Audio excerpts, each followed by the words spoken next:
Moderat Magistra. Church as mother and teacher of all nations. Pope John XXIII 1961. To his venerable brethren the patriarchs, primates, archbishops, bishops, and all other local ordinaries that are at peace and in communion with the Apostolic See, and to the clergy and faithful of the entire Catholic world, venerable brethren and dearest sons, health and apostolic benediction. Mother and teacher of all nations, such is the Catholic Church in the mind of her founder, Jesus Christ, to hold the world in an embrace of love, that men, in every age, should find in her their own completeness in a higher order of living, and their ultimate salvation. She is the pillar and ground of the truth. 1. To her was entrusted by her holy founder the twofold task of giving life to her children and of teaching them and guiding them, both as individuals and as nations, with maternal care. Great is their dignity, a dignity which she has always guarded most zealously and held in the highest esteem. 2. Christianity is the meeting point of earth and heaven. It lays claim to the whole man, body and soul, intellect and will, inducing him to raise his mind above the changing conditions of this earthly existence and reach upwards for the eternal life of heaven, where one day he will find his unfailing happiness and peace. 3. Hence, though the Church's first care must be for souls, how she can sanctify them and make them share in the gifts of heaven, she concerns herself too with the exigencies of man's daily life, with his livelihood and education, and his general, temporal welfare and prosperity. 4. In all this she is but giving effect to those principles which Christ himself established and the Church he founded, when he said I am the way, and the truth, and the life. 2. I am the light of the world. 3. It was doubtless man's eternal salvation that was uppermost in his mind, but he showed his concern for the material welfare of his people when, seeing the hungry crowd of his followers, he was moved to exclaim, I have compassion on the multitude. 4. And these were no empty words of our divine Redeemer, time and again he proved them by his actions, as when he miraculously multiplied bread to alleviate the hunger of the crowds. 5. Bread it was for the body, but it was intended also to foreshadow that other bread, that heavenly food of the soul, which he was to give them on the night before he suffered. 6. Small wonder, then, that the Catholic Church, in imitation of Christ and in fulfillment of his commandment, relies not merely upon her teaching to hold aloft the torch of charity, but also upon her own widespread example. This has been her course now for nigh on 2,000 years, from the early ministrations of her deacons right down to the present time. It is a charity which combines the precepts and practice of mutual love. It holds fast to the twofold aspect of Christ's command to give, and summarizes the whole of the Church's social teaching and activity. 7. An outstanding instance of this social teaching and action carried on by the Church throughout the ages is undoubtedly that magnificent encyclical on the Christianizing of the conditions of the working classes, Rerum Novarum, published 70 years ago by our predecessor, Leo XIII. 5. 8. Seldom have the words of a pontiff met with such universal acclaim, in the weight and scope of his arguments, and in the forcefulness of their expression. Pope Leo XIII can have but few rivals. Beyond any shadow of doubt, his directives and appeals have established for themselves a position of such high importance that they will never, surely, sink into oblivion. They opened out new horizons for the activity of the Universal Church, and the Supreme Shepherd, by giving expression to the hardships and sufferings and aspirations of the lowly and oppressed, made himself the champion and restorer of their rights. 9. The impact of this remarkable encyclical is still with us even today, so many years after it was written. It is discernible in the writings of the popes who succeeded Pope Leo. In their social and economic teaching they have frequent recourse to the Leonine Encyclical, either to draw inspiration from it and clarify its application, or to find in it a stimulus to Catholic action. It is discernible too in the subsequent legislation of a number of states. What further proof need we of the permanent validity of the solidly grounded principles, practical directives and fatherly appeals contained in this masterly encyclical? It also suggests new and vital criteria by which men can judge the magnitude of the social question as it presents itself today, and decide on the course of action they must take. 10. Leo XIII spoke in a time of social and economic upheaval, of heightening tensions and actual revolt, Against this stark background, the brilliance of his teaching stands out in clear relief.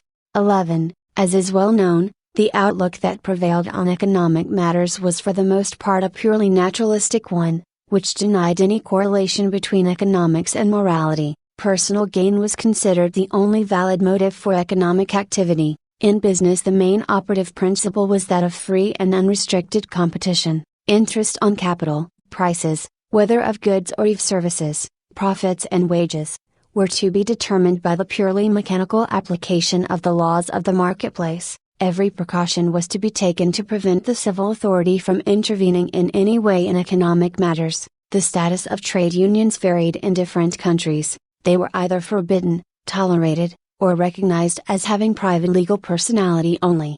12. In an economic world of this character, it was the might of the strongest which not only arrogated to itself the force of law, but also dominated the ordinary business relationships between individuals, and thereby undermined the whole economic structure.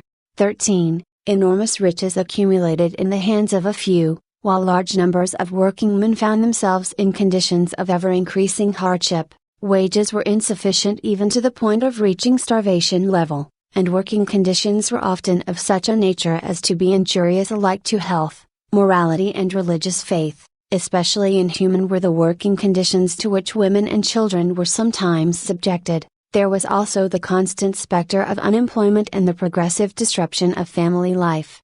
14. The natural consequence of all this was a spirit of indignation and open protest on the part of the workingmen, and a widespread tendency to subscribe to extremist theories far worse in their effects than the evils they purported to remedy. 15. It was at such a time and under pressure of such circumstances as these that Leo XIII wrote his social encyclical, Rerum Novarum, based on the needs of human nature itself and animated by the principles and spirit of the Gospel. His message, not unnaturally, aroused opposition in some quarters, but was received by the majority of people with the greatest admiration and enthusiasm. It was not, of course, the first occasion on which the Apostolic See had come out strongly in defense of the earthly interests of the poor. Indeed, Leo himself had made other pronouncements which in a sense had prepared the way for his encyclical, but here for the first time was a complete synthesis of social principles, formulated with such historical insight as to be of permanent value to Christendom. It is rightly regarded as a compendium of Catholic social and economic teaching. 16. In this Leo XIII showed his complete mastery of the situation. There were those who presumed to accuse the Church of taking no interest in social matters other than to preach resignation to the poor and generosity to the rich, but Leo XIII had no hesitation in proclaiming and defending the legitimate rights of the workers. As he said at the beginning of his exposition of the principles and precepts of the Church in social matters, we approach this subject with confidence, and in the exercise of the rights which manifestly appertain to us, for no practical solution of this question will be found apart from the counsel of religion and of the Church. 6. 17. You know well enough, venerable brethren, the basic economic and social principles for the reconstruction of human society enunciated so clearly and authoritatively by this great Pope. 18. They concern first of all the question of work, which must be regarded not merely as a commodity, but as a specifically human activity. In the majority of cases a man's work is his sole means of livelihood. Its remuneration, therefore, cannot be made to depend on the state of the market. It must be determined by the laws of justice and equity. Any other procedure would be a clear violation of justice, even supposing the contract of work to have been freely entered into by both parties. 19. Secondly, private ownership of property, including that of productive goods, is a natural right which the state cannot suppress, but it naturally entails a social obligation as well. It is a right which must be exercised not only for one's own personal benefit but also for the benefit of others. 20. As for the state, its whole raison d'etre is the realization of the common good in the temporal order. It cannot, therefore, hold aloof from economic matters. On the contrary, it must do all in its power to promote the production of a sufficient supply of material goods, the use of which is necessary for the practice of virtue. 7. It has also the duty to protect the rights of all its people, and particularly of its weaker members, the workers, women and children. It can never be right for the state to shirk its obligation of working actively for the betterment of the condition of the workingman. 21. It is furthermore the duty of the state to ensure the terms of employment are regulated in accordance with justice and equity, and to safeguard the human dignity of workers by making sure that they are not required to work in an environment which may prove harmful to their material and spiritual interests. It was for this reason that the Leonine Encyclical enunciated those general principles of rightness and equity which have been assimilated into the social legislation of many a modern state, and which, as Pope Pius XI declared in the Encyclical Quadragesimo Anno, 8, have made no small contribution to the rise and development of that new branch of jurisprudence called labor law. 22. Pope Leo XIII also defended the worker's natural right to enter into association with his fellows. Such associations may consist either of workers alone or of workers and employers, and should be structured in a way best calculated to safeguard the worker's legitimate professional interest, and it is the natural right of the workers to work without hindrance, freely, and on their own initiative within these associations for the achievement of these ends. 23. Finally, both workers and employers should regulate their mutual relations in accordance with the principle of human solidarity and Christian brotherhood, unrestricted competition in the liberal sense, and the Marxist creed of class warfare, are clearly contrary to Christian teaching and the nature of man. 24. These, venerable brethren, are the basic principles upon which a genuine social and economic order must be built. 25. The response of good Catholics to this appeal and the enterprise they showed in reducing these principles into practice is hardly surprising, but others too, men of good will from every nation in the world, were impelled, under pressure of human necessity, to pursue the same course. 26. Hence, the Leonine Encyclical is rightly regarded, even today, as the Magna Carta IX, of social and economic reconstruction. 27. 40 years after the appearance of this magnificent summary of Christian social principles, our predecessor, Pius XI, published his own encyclical, Quadragesimo Anno. 10.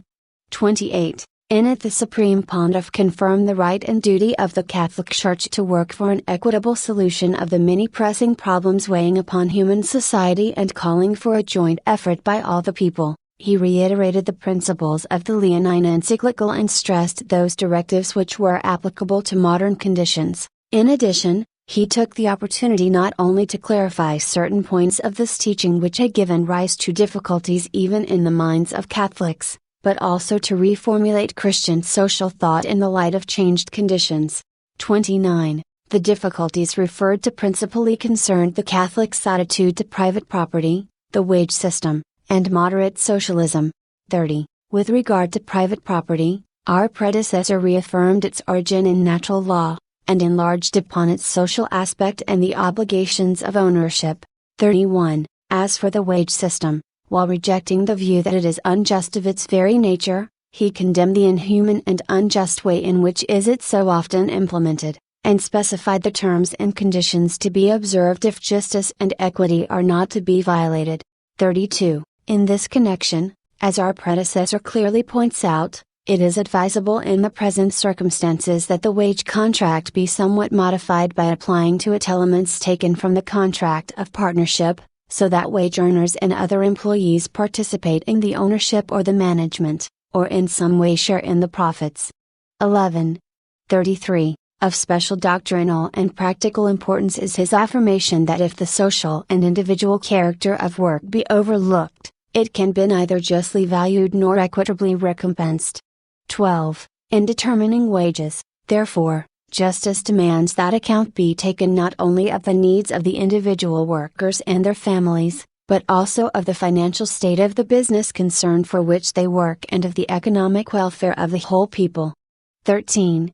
34. Pope Pius XI further emphasized the fundamental opposition between communism and Christianity, and made it clear that no Catholic could subscribe even to moderate socialism. The reason is that socialism is founded on a doctrine of human society which is bounded by time and takes no account of any objective other than that of material well-being, since, therefore, it proposes a form of social organization which aims solely at production. It places too severe restraint on human liberty, at the same time flouting the true notion of social authority. 35. Pius XI was not unaware of the fact that in the 40 years that had supervened since the publication of the Leonine Encyclical the historical scene had altered considerably. It was clear, for example, that unregulated competition had succumbed to its own inherent tendencies to the point of practically destroying itself. It had given rise to a great accumulation of wealth, and, in the process, concentrated a despotic economic power in the hands of a few who for the most part are not the owners, but only the trustees and directors of invested funds, which they administer at their own good pleasure. 14. 36. Hence, as the Pope remarked so discerningly, economic domination has taken the place of the open market, unbridled ambition for domination has succeeded the desire for gain, the whole economic regime has become hard, cruel and relentless in frightful measure. 15. As a consequence, even the public authority was becoming the tool of plutocracy, which was thus gaining a stranglehold on the entire world. 37. Pius XI saw the re-establishment of the economic world within the framework of the moral order in the subordination of individual and group interests to the interests of the common good as the principal remedies for these evils. This, he taught, necessitated an orderly reconstruction of society, with the establishment of economic and vocational bodies which would be autonomous and independent of the state. Public authority should resume its duty of promoting the common good of all. Finally, there should be cooperation on a world scale for the economic welfare of all nations. 38. Thus Pius XI's teaching in this encyclical can be summed up under two heads. First, he taught what the supreme criterion in economic matters ought not to be. It must not be the special interests of individuals or groups, nor unregulated competition, economic despotism, national prestige or imperialism, nor any other aim of this sort. 39. On the contrary, all forms of economic enterprise must be governed by the principles of social justice and charity. 40. The second point which we consider basic in the encyclical is his teaching that man's aim must be to achieve in social justice a national and international juridical order, with its network of public and private institutions, in which all economic activity can be conducted not merely for private gain but also in the interest of the common good. 41. For all that he did to render more precise the Christian definition of social rights and duties, no small recognition is due to our late predecessor, Pius XII. On Pentecost Sunday, June 1, 1941, he broadcast his message to call to the attention of the Catholic world a memory worthy of being written in letters of gold on the Church's calendar, the 50th anniversary of the publication of the epoch-making social encyclical of Leo XIII, Rerum Novarum, 16, and to render to Almighty God from the bottom of our heart, our humble thanks for the gift, which, he bestowed on the Church in that encyclical of his Vicar on earth, and to praise him for the life-giving breath of the Spirit which through it, in ever-growing measure from that time on, has blown on all mankind. 17. 42. In that broadcast message the great Pontiff claimed for the Church the indisputable competence to decide whether the bases of a given social system are in accord with the unchangeable order which God our Creator and Redeemer has shown us through the natural law and revelation. 18. He confirmed the perennial validity and inexhaustible worth of the teaching of Rerum Novarum, and took occasion to give some further directive moral principles on three fundamental values of social and economic life. These three fundamental values, which are closely connected one with the other, mutually complementary and dependent, are the use of material goods, work, and the family. 19. 43. Concerning the use of material goods, our predecessor declared that the right of every man to use these for his own sustenance is prior to every other economic right, even that of private property. The right to the private possession of material goods is admittedly a natural one. Nevertheless, in the objective order established by God, the right to property cannot stand in the way of the axiomatic principle that the goods which were created by God for all men should flow to all alike, according to the principles of justice and charity. 20. 44. On the subject of work, Pius XII repeated the teaching of the Leonine Encyclical, maintaining that a man's work is at once his duty and his right. It is for individuals, therefore, to regulate their mutual relations where their work is concerned. If they cannot do so, or will not do so, then, and only then, does it fall back on the state to intervene in the division and distribution of work, and this must be according to the form and measure that the common good properly understood demands. 2145. In dealing with the family, the Supreme Pontiff affirmed that the private ownership of material goods has a great part to play in promoting the welfare of family life. It secures for the father of a family the healthy liberty he needs in order to fulfill the duties assigned him by the Creator regarding the physical, spiritual and religious welfare of the family.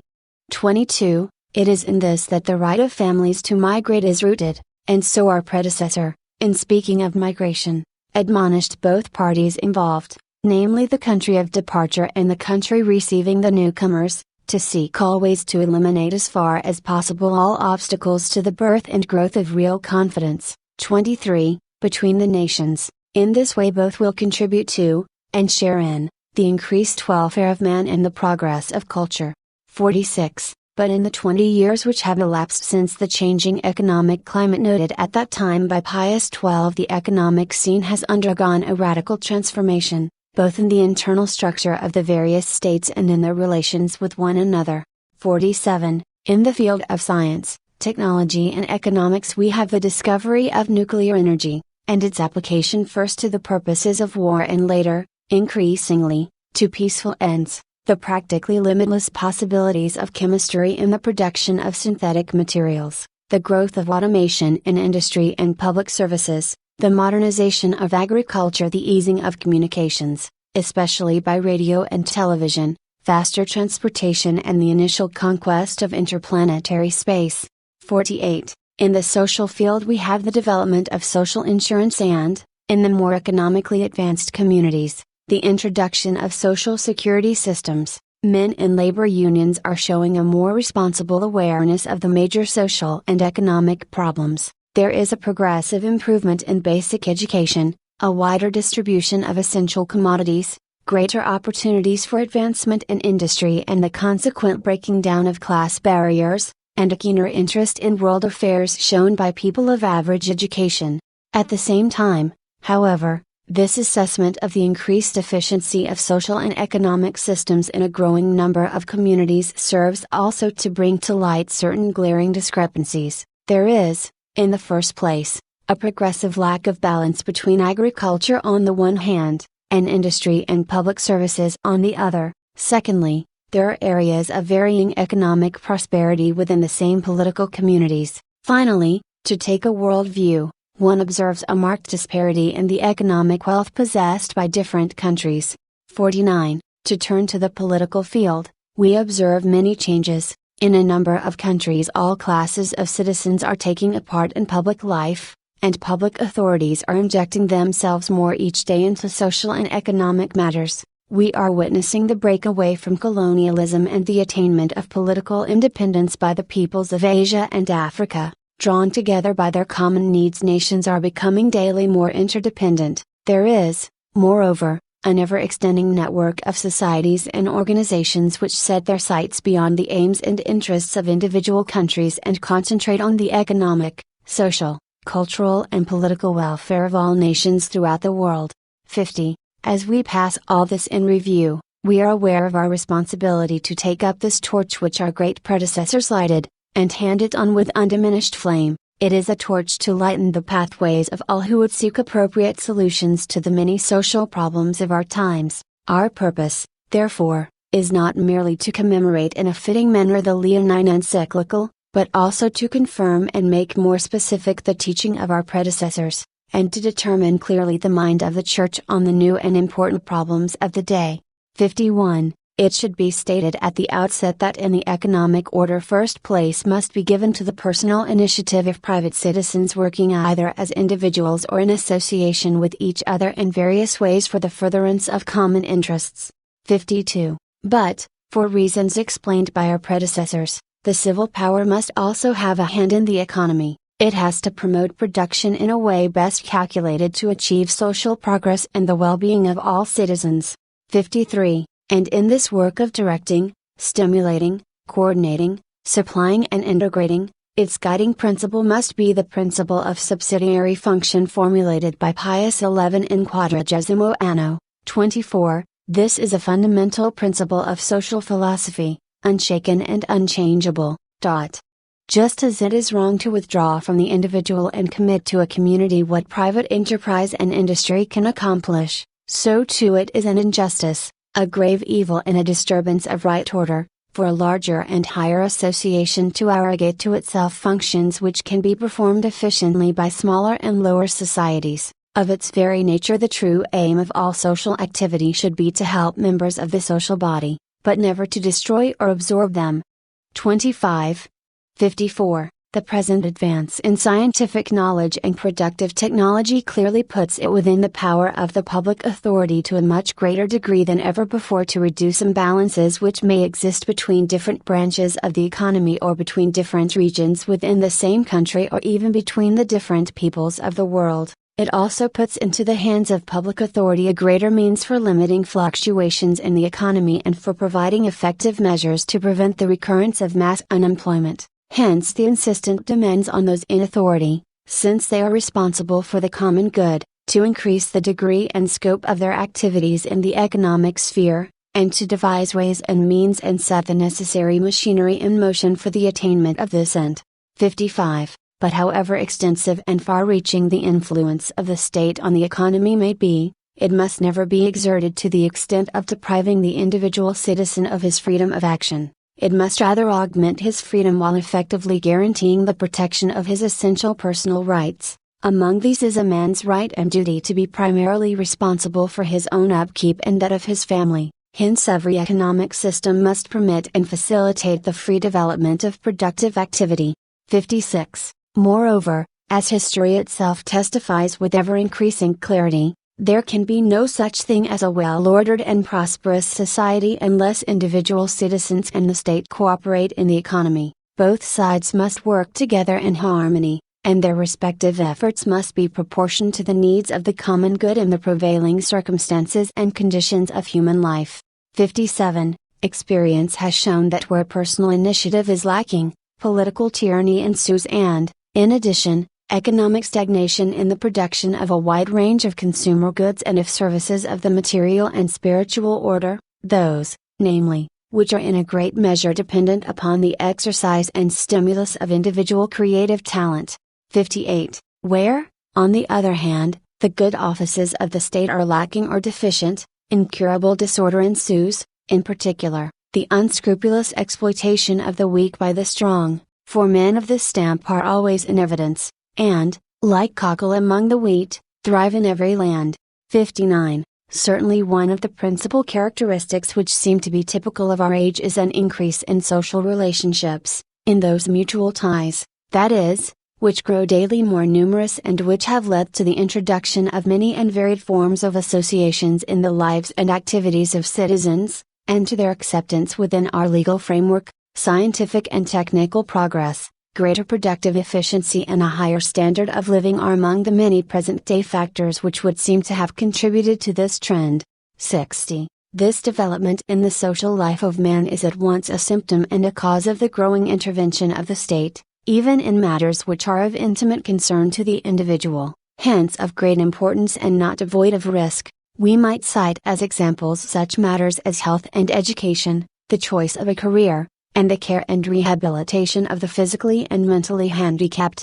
It is also partly the result, partly the expression of a natural, well-nigh irresistible urge in man to combine with his fellows for the attainment of aims and objectives which are beyond the means or the capabilities of single individuals. In recent times, this tendency has given rise to the formation everywhere of both national and international movements, associations and institutions with economic, cultural, social, sporting, recreational, professional and political ends.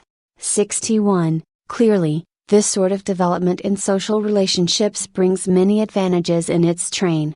It makes it possible for the individual to exercise many of his personal rights, especially those which we call economic and social and which pertain to the necessities of life, health care, education on a more extensive and improved basis, a more thorough professional training, housing, work, and suitable leisure and recreation. Furthermore, the progressive perfection of modern methods of thought diffusion, the press, cinema, radio, television, makes it possible for everyone to participate in human events the world over. 62. At the same time, however, this multiplication and daily extension of forms of association brings with it a multiplicity of restrictive laws and regulations in many departments of human life. As a consequence, it narrows the sphere of a person's freedom of action. The means often used, the methods followed, the atmosphere created, all conspire to make it difficult for a person to think independently of outside influences, to act on his own initiative, exercise his responsibility and express and fulfill his own personality. What then? Must we conclude that these increased social relationships necessarily reduce men to the condition of being mere automatons? By no means. 63. For actually this growth in the social life of man is not a product of natural forces working, as it were, by blind impulse. It is, as we saw, the creation of men who are free and autonomous by nature, though they must, of course, recognize and, in a sense, obey the laws of economic development and social progress, and cannot altogether escape from the pressure of environment.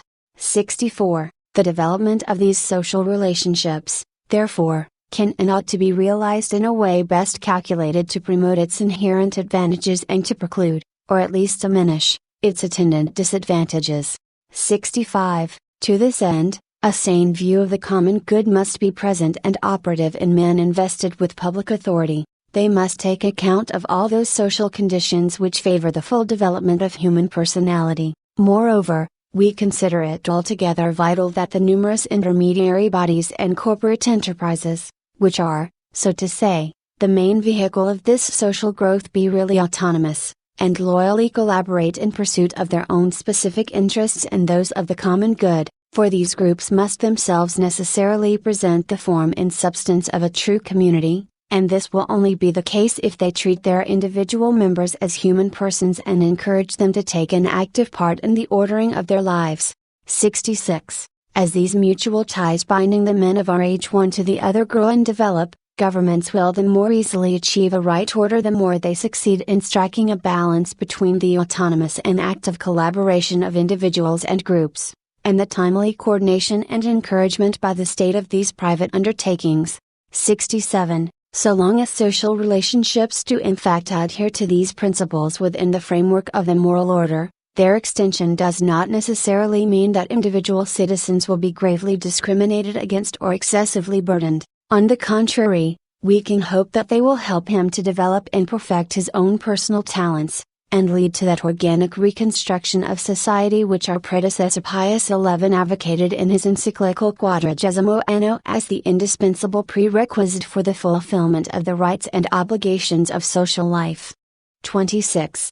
68. We are filled with an overwhelming sadness when we contemplate the sorry spectacle of millions of workers in many lands and entire continents condemned through the inadequacy of their wages to live with their families in utterly subhuman conditions. This is probably due to the fact that the process of industrialization in these countries is only in its initial stages, or is still not sufficiently developed. 69. Nevertheless, in some of these lands the enormous wealth, the unbridled luxury, of the privileged few stands in violent, offensive contrast to the utter poverty of the vast majority. In some parts of the world men are being subjected to inhuman privations so that the output of the national economy can be increased at a rate of acceleration beyond what would be possible if regard were had to social justice and equity, and in other countries a notable percentage of income is absorbed in building up an ill-conceived national prestige, and vast sums are spent on armaments. 70. In economically developed countries, relatively unimportant services, and services of doubtful value, frequently carry a disproportionately high rate of remuneration, while the diligent and profitable work of whole classes of honest, hard-working men gets scant reward. Their rate of pay is quite inadequate to meet the basic needs of life. It in no way corresponds to the contribution they make to the good of the community, to the profits of the company for which they work, and to the general national economy. 71. We therefore consider it our duty to reaffirm that the remuneration of work is not something that can be left to the laws of the marketplace, nor should it be a decision left to the will of the more powerful. It must be determined in accordance with justice and equity, which means that workers must be paid a wage which allows them to live a truly human life and to fulfill their family obligations in a worthy manner. Other factors to enter into the assessment of a just wage, namely, the effective contribution which each individual makes to the economic effort, the financial state of the company for which he works, the requirements of the general good of the particular country, having regard especially to the repercussions on the overall employment of the working force in the country as a whole, and finally the requirements of the common good of the universal family of nations of every kind, both large and small. 72. The above principles are valid always and everywhere, so much is clear, but their degree of applicability to concrete cases cannot be determined without reference to the quantity and quality of available resources, and these can, and in fact do, vary from country to country, and even, from time to time, within the same country.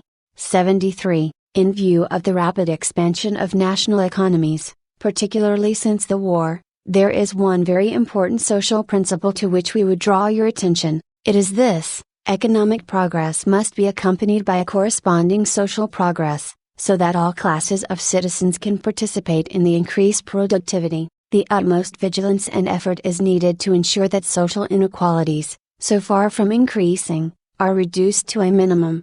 74. As our predecessor Pius XII observed with evident justification, likewise the national economy, as it is the product of the men who work together in the community of the state, has no other end than to secure without interruption the material conditions in which the individual life of the citizens may fully develop. Where this is secured in a permanent way, a people will be, in a true sense, economically rich, because the general well-being, and consequently the personal right of all to the use of worldly goods, is thus actuated in conformity with the purpose willed by the Creator. 27. From this it follows that the economic prosperity of a nation is not so much its total assets in terms of wealth and property, as the equitable division and distribution of this wealth. This it is which guarantees the personal development of the members of society, which is the true goal of a nation's economy. 75. We must notice in this connection the system of self-financing adopted in many countries by large, or comparatively large firms, because these companies are financing replacement and planned expansion out of their own profits. They grow at a very rapid rate. In such cases we believe that the workers should be allocated shares in the firms for which they work, especially when they are paid no more than a minimum wage.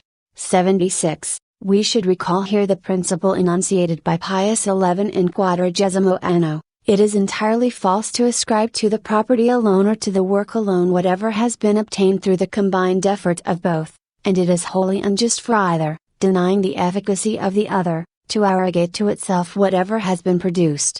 28. 77. Experience suggests many ways in which the demands of justice can be satisfied, not to mention other ways. It is especially desirable today that workers gradually come to share in the ownership of their company, by ways and in the manner that seem most suitable, for today, even more than in the time of our predecessor, every effort must be made that at least in future a just share only of the fruits of production be permitted to accumulate in the hands of the wealthy, and that an ample sufficiency be supplied to the workers. 29. 78. But a further point needs emphasizing. Any adjustment between wages and profits must take into account the demands of the common good of the particular country and of the whole human family. 79. What are these demands? On the national level they include, employment of the greatest possible number of workers, careless privileged classes arise, even among the workers, maintenance of equilibrium between wages and prices, the need to make goods and services accessible to the greatest number, elimination, or at least the restriction, of inequalities in the various branches of the economy, that is, between agriculture, industry and services, creation of there should be the possibility of moderating the contract of work by one of partnership. 30. 85. Hence the craftsman's business and that of the family farm, as well as the cooperative enterprise which aims at the completion and perfection of both these concerns. All these are to be safeguarded and encouraged in harmony with the common good and technical progress. 86. We shall return shortly to the question of the family farm. Here we consider it appropriate to say something about artisan and cooperative enterprises. 87. First of all, it is necessary to emphasize that if these two kinds of undertaking are to thrive and prosper, they must be prepared constantly to adjust their productive equipment and their productive methods to meet new situations created by the advance of science and technology and the changing demands and preferences of the consumer. This adaptation must be effected principally by the workers themselves and the members of the cooperatives. 88. Both these groups, therefore, need a thoroughgoing technical and general education, and should have their own professional organizations. It is equally important that the government take the proper steps regarding their training, taxation, credit, social security and insurance. 89. Furthermore, these two categories of citizens, craftsmen and members of cooperatives, are fully entitled to these watchful measures of the state, for they are upholding true human values and contributing to the advance of civilization. 90. We therefore paternally invite our beloved sons, craftsmen and members of cooperatives throughout the world, to realize the greatness of this task which is theirs in the state. By the force of their example they are helping to keep alive in their own community a true sense of responsibility, a spirit of cooperation, and the constant desire to create new and original work of outstanding merit. 91. We, no less than our predecessors, are convinced that employees are justified in wishing to participate in the activity of the industrial concern for which they work. It is not, of course, possible to lay down hard and fast rules regarding the manner of such participation, for this must depend upon prevailing conditions, which vary from firm to firm and are frequently subject to rapid and substantial alteration. But we have no doubt as to the need for giving workers an active part in the business of the company for which they work. Be it a private or a public one, every effort must be made to ensure that the enterprise is indeed a true human community, concerned about the needs, the activities and the standing of each of its members. 92. This demands that the relations between management and employees reflect understanding, appreciation and goodwill on both sides. It demands, too, that all parties cooperate actively and loyally in the common enterprise, not so much for what they can get out of it for themselves, but as discharging a duty and rendering a service to their fellow men. All this implies that the workers have their say in, and make their own contribution to, the efficient running and development of the enterprise. As Pius XII remarked, the economic and social function which every man aspires to fulfill, demands that the carrying on of the activity of each one is not completely subjected to the others. 31. Obviously, any firm which is concerned for the human dignity of its workers must also maintain a necessary and efficient unity of direction, but it must not treat those employees who spend their days in service with the firm as though they were mere cogs in the machinery, denying them any opportunity of expressing their wishes or bringing their experience to bear on the work in hand, and keeping them entirely passive in regard to decisions that regulate their activity. 93. We would observe, finally, that the present demand for workers to have a greater say in the conduct of the firm accords not only with man's nature, but also with recent progress in the economic, social and political spheres. 94. For although many unjust and inhuman economic and social imbalances still exist in our day, and there are still many errors affecting the activity, aims, structure and operation of economies the world over, it is an undeniable fact that, thanks to the driving impulse of scientific and technical advance, productive systems are today rapidly becoming more modernized and efficient, more so than ever before. Hence a greater technical skill is required of the workers, and more exacting professional qualifications, which means that they must be given more assistance, and more free time in which to complete their vocational training as well as to carry out more fittingly their cultural, moral and religious education. 95. As a further consequence, the modern youth is enabled to devote a longer time to his basic schooling in the arts and sciences. 96. All this serves to create an environment in which workers are encouraged to assume greater responsibility in their own sphere of employment. In politics, too, it is of no small consequence that citizens are becoming daily more aware of their responsibility for furthering the common good in all spheres of life. 97. In modern times we have seen an extensive increase in the number of workers' associations, and their general recognition in the juridical codes of single states and on the international level. Members are no longer recruited in order to agitate, but rather to cooperate, principally by the method of collective bargaining. But it is worthwhile stressing here how timely and imperative it is that workers be given the opportunity to exert their influence throughout the state, and not just within the limits of their own spheres of employment. 98. The reason for this is that the individual productive concerns, regardless of their size, efficiency and importance in the state, form but a part, an integral part, of a nation's entire economic and social life, upon which their own prosperity must depend. 99. Hence it is not the decisions made within the individual productive units which have the greatest bearing on the economy, but those made by public authorities and by institutions which tackle the various economic problems on a national or international basis. It is therefore very appropriate, or even necessary, that these public authorities and institutions bring the workers into their discussions, and those who represent the rights, demands and aspirations of the workingman, and not confine their deliberations to those who merely represent the interests of management. 100. It is our prerogative to be a father, and there is a special place in our thoughts and in our heart for those professional groups and Christian associations of workers which exist and operate in so many parts of the world. We know the nature and extent of the difficulties under which these dearest sons of ours are laboring, as they strive continually and effectually to promote in their own countries and throughout the world the material and moral interests of the working people. 101. They are fully deserving of our praise. The importance of their work must be gauged not merely by its immediate and obvious results, but also by its effect on the working world as a whole, where it helps to spread sound principles of action and the wholesome influence of the Christian religion.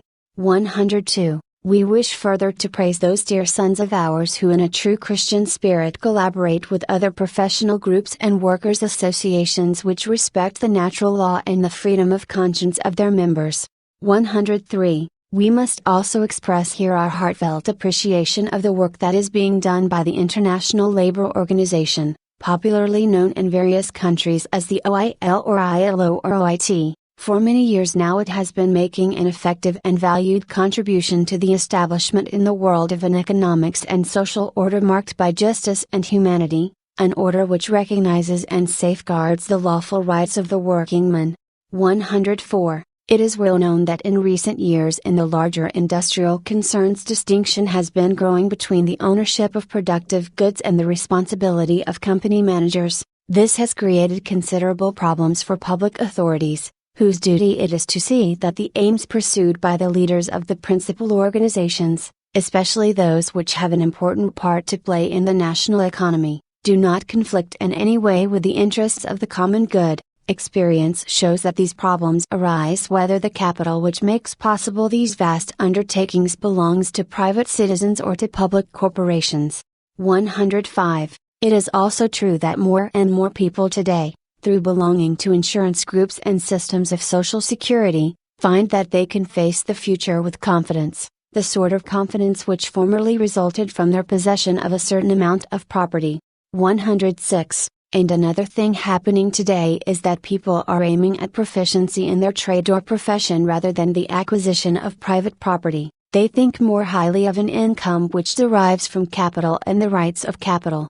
107. And this is as it should be. Work, which is the immediate expression of a human personality, must always be rated higher than the possession of external goods which of their very nature are merely instrumental. This view of work is certainly an indication of an advance that has been made in our civilization.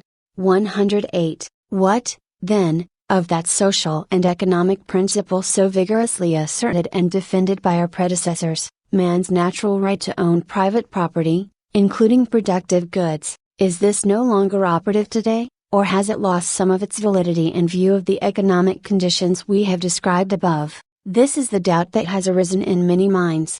109. There is no reason for such doubt to persist. The right of private ownership of goods, including productive goods, has permanent validity. It is part of the natural order, which teaches that the individual is prior to society and society must be ordered to the good of the individual. Moreover, it would be quite useless to insist on free and personal initiative in the economic field, while at the same time withdrawing man's right to dispose freely of the means indispensable to the achievement of such initiative.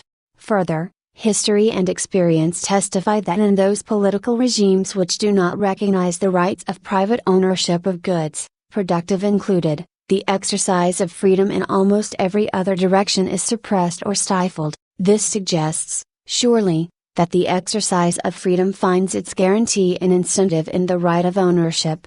110. This explains why social and political movements for the harmonizing of justice and freedom in society, though until recently opposed to the private ownership of productive goods, are today reconsidering their position in the light of a clearer understanding of social history, and are in fact now declaring themselves in favor of this right.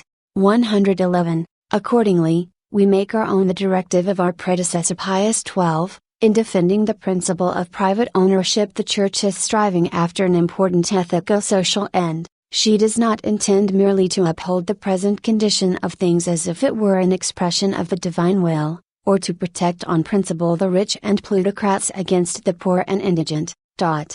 The Church aims rather at securing that the institution of private property be such as it should be according to the plan of the divine wisdom and the dispositions of nature. 32. Hence private ownership must be considered as a guarantee of the essential freedom of the individual, and at the same time an indispensable element in a true social order. 112. Moreover, in recent years, as we have seen, the productive efficiency of many national economies has been increasing rapidly.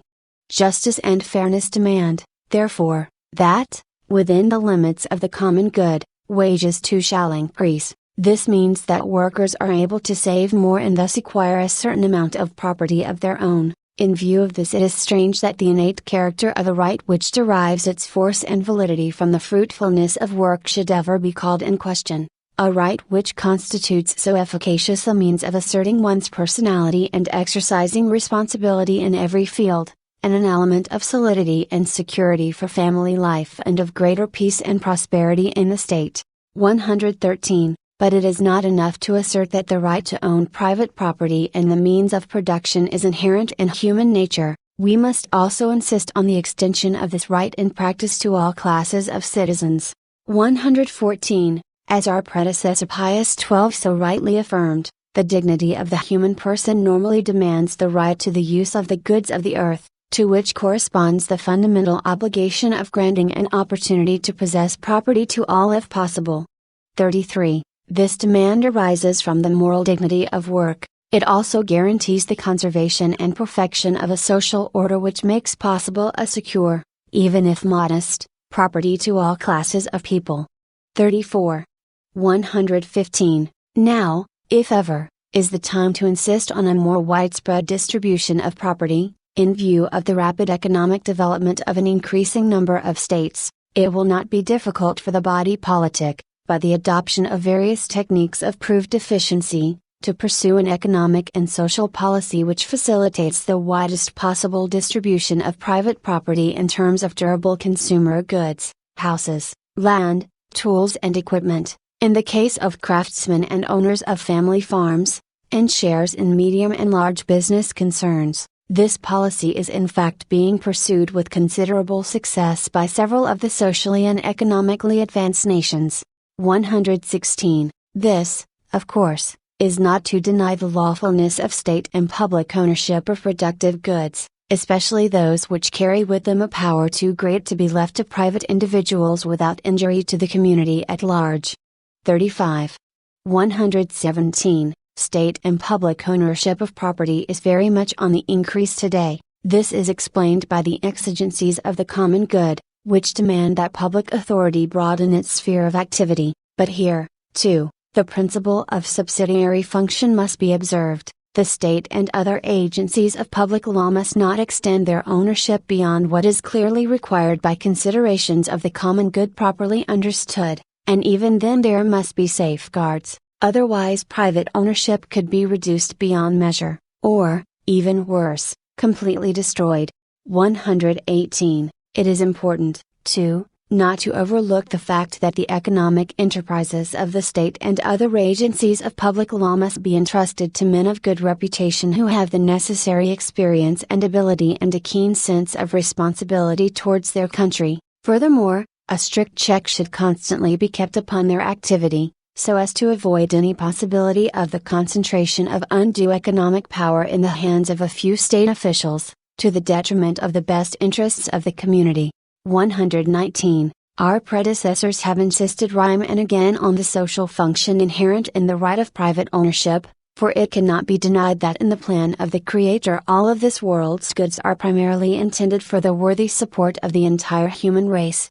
Hence, as Leo XIII so wisely taught in Rerum Novarum, whoever has received from the divine bounty a large share of temporal blessings, whether they be external and corporeal, or gifts of the mind, has received them for the purpose of using them for the perfecting of his own nature, and, at the same time, that he may employ them, as the steward of God's providence, for the benefit of others. He that hath a talent, says Saint Gregory the Great, let him see that he hide it not. He that hath abundance, let him quicken himself to mercy and generosity. He that hath art and skill, let him do his best to share the use and the utility thereof with his neighbor.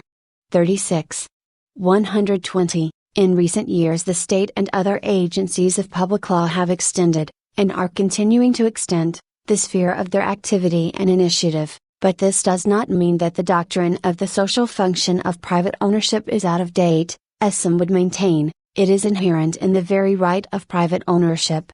Then, too, a further consideration arises. Tragic situations and urgent problems of an intimate and personal nature are continually arising which the state with all its machinery is unable to remedy or assist. There will always remain, therefore, a vast field for the exercise of human sympathy and the Christian charity of individuals. We would observe, finally, that the efforts of individuals, or of groups of private citizens, are definitely more effective in promoting spiritual values than is the activity of public authority. 121. We should notice at this point that the right of private ownership is clearly sanctioned by the Gospel, yet at the same time, the Divine Master frequently extends to the rich the insistent invitation to convert their material goods into spiritual ones by conferring them on the poor. Lay not up to yourselves treasures on earth, where the rust and moth consume and where thieves break through and steal, but lay up to yourselves treasures in heaven, where neither the rust nor moth doth consume, and where thieves do not break through nor steal. 37.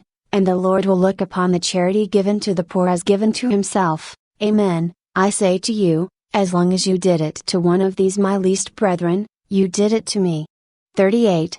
122. History shows with ever increasing clarity that it is not only the relations between workers and managers that need to be re-established on the basis of justice and equity, but also those between the various branches of the economy, between areas of varying productivity within the same political community, and between countries with a different degree of social and economic development.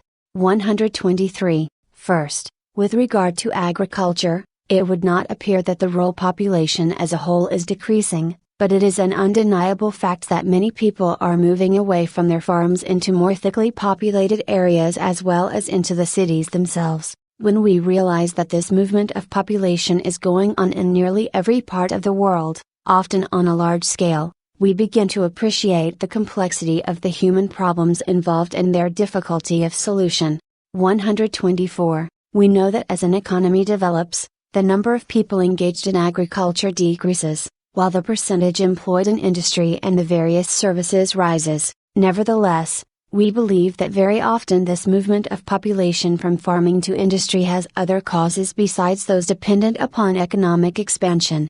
Among these there is the desire to escape from confining surroundings which offer little prospect of a more comfortable way of life. There is the lure of novelty and adventure which has taken such a hold on the present generation, the attractive prospect of easy money, of greater freedom and the enjoyment of all the amenities of town and city life. But a contributory cause of this movement away from the country is doubtless the fact that farming has become a depressed occupation. It is inadequate both in productive efficiency and in the standard of living it provides. 125. Nearly every country, therefore, is faced with this fundamental problem. What can be done to reduce the disproportion in productive efficiency between agriculture on the one hand, and industry and services on the other, and to ensure that agricultural living standards approximate as closely as possible those enjoyed by city dwellers who draw their resources either from industry or from the services in which they are engaged? What can be done to persuade agricultural workers that, far from being inferior to other people, they have every opportunity of developing their personality through their work, and can look forward to the future with confidence? 126. It seems to us opportune to indicate certain directives that can contribute to a solution of this problem, directives which we believe have value whatever may be the historical environment in which one acts, on condition, obviously, that they be applied in the manner and to the degree allowed, suggested, or even demanded by the circumstances. 127. In the first place, considerable thought must be given, especially by public authorities, to the suitable development of essential facilities in country areas, such as roads, transportation, means of communication, drinking water, housing, health services, elementary, technical and professional education, religious and recreational facilities, and the supply of modern installations and furnishings for the farm residents. Such services as these are necessary nowadays if a becoming standard of living is to be maintained. In those country areas where they are lacking, economic and social progress is either prevented or greatly impeded, with the result that nothing can be done to retard the drift of population away from the land, and it even becomes difficult to make a good appraisal of the numbers involved. 128. If a country is to develop economically, it must do so gradually, maintaining an even balance between all sectors of the economy. Agriculture, therefore, must be allowed to make use of the same reforms in the method and type of production and in the conduct of the business side of the venture as are permitted or required in the economic system as a whole. All such reforms should correspond as nearly as possible with those introduced in industry and the various services. 129. In this way, agriculture will absorb a larger amount of industrial goods and require a better system of services, but at the same time it will provide both industry and the services and the country as a whole with the type of products which, in quantity and quality, best meet the needs of the consumer and contribute to the stability of the purchasing power of money, a major consideration in the orderly development of the entire economic system. 130. One advantage which would result from the adoption of this plan would be that it would be easier to keep track of the movement of the working force set free by the progressive modernization of agriculture. Facilities could then be provided for the training of such people for their new kind of work, and they would not be left without economic aid and the mental and spiritual assistance they need to ensure their proper integration in their new social milieu. 131. In addition, a sound agricultural program is needed if public authority is to maintain an evenly balanced progress in the various branches of the economy. This must take into account tax policies, credit, social insurance, prices, the fostering of ancillary industries and the adjustment of the structure of farming as a business enterprise. 132. In a system of taxation based on justice and equity, it is fundamental that the burdens be proportioned to the capacity of the people contributing. 133. But the common good also requires the public authorities, in assessing the amount of tax payable, take cognizance of the peculiar difficulties of farmers. They have to wait longer than most people for their returns, and these are exposed to greater hazards. Consequently, farmers find greater difficulty in obtaining the capital necessary to increase returns. 134. For this reason, too, investors are more inclined to put their money in industry rather than agriculture. Farmers are unable to pay high rates of interest. Indeed, they cannot as a rule make the trading profit necessary to furnish capital for the conduct and development of their own business. It is therefore necessary, for reasons of the common good, for public authorities to evolve a special credit policy and to form credit banks which will guarantee such capital to farmers at a moderate rate of interest.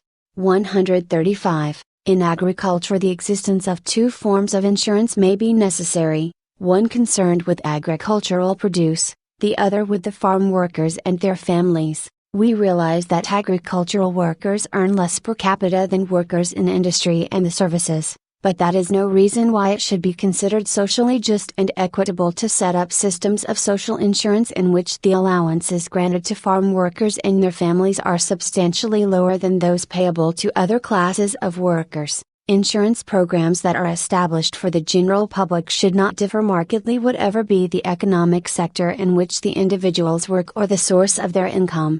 136. Systems of social insurance and social security can make a most effective contribution to the overall distribution of national income in accordance with the principles of justice and equity. They can therefore be instrumental in reducing imbalances between the different classes of citizens. 137. Given the special nature of agricultural produce, modern economists must devise a suitable means of price protection. Ideally, such price protection should be enforced by the interested parties themselves, though supervision by the public authority cannot be altogether dispensed with. 138.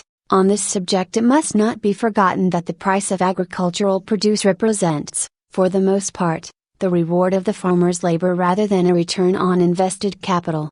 139. Hence, in Quadragesimo Anno Pope Pius XI rightly observed that a proper proportion between different wages is also a matter of importance. He continued, and intimately connected with this is a proper proportion between the prices charged for the products of the various economic groups, agricultural, industrial, and so forth. 39. 140. While it is true that farm produce is mainly intended for the satisfaction of man's primary needs, and the price should therefore be within the means of all consumers, this cannot be used as an argument for keeping a section of the population, farm workers, in a permanent state of economic and social inferiority, depriving them of the wherewithal for a decent standard of living. This would be diametrically opposed to the common good. 141. Moreover, the time has come to promote in agricultural regions the establishment of those industries and services which are concerned with the preservation, processing and transportation of farm products. Enterprises relating to other sectors of the economy might also be established there. In this case the rural population would have another means of income at their disposal, a means which they could exploit in the social milieu to which they are accustomed. 142. It is not possible to determine a priori what the structure of farm life should be, since rural conditions vary so much from place to place and from country to country throughout the world, but if we hold to a human and Christian concept of man and the family, we are bound to consider as an ideal that form of enterprise which is modeled on the basis of a community of persons working together for the advancement of their mutual interests in accordance with the principles of justice and Christian teaching. We are bound above all to consider as an ideal the kind of farm which is owned and managed by the family. Every effort must be made in the prevailing circumstances to give effective encouragement to farming enterprises of this nature. 143. But if the family farm is not to go bankrupt, it must make enough money to keep the family in reasonable comfort. To ensure this, farmers must be given up-to-date instruction on the latest methods of cultivation, and the assistance of experts must be put at their disposal. They should also form a flourishing system of cooperative undertakings, and organize themselves professionally to take an effective part in public life, both on the administrative and the political level. 144. We are convinced that the farming community must take an active part in its own economic advancement, social progress and cultural betterment. Those who live on the land can hardly fail to appreciate the nobility of the work they are called upon to do. They are living in close harmony with nature, the majestic temple of creation. Their work has to do with the life of plants and animals, a life that is inexhaustible in its expression, inflexible in its laws, rich in allusions to God the Creator and Provider.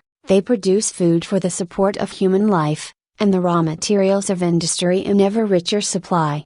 145. Theirs is a work which carries with it a dignity all its own. It brings into its service many branches of engineering, chemistry and biology, and is itself a cause of the continued practical development of these sciences in view of the repercussions of scientific and technical progress on the business of farming. It is a work which demands a capacity for orientation and adaptation, patient waiting, a sense of responsibility, and a spirit of perseverance and enterprise.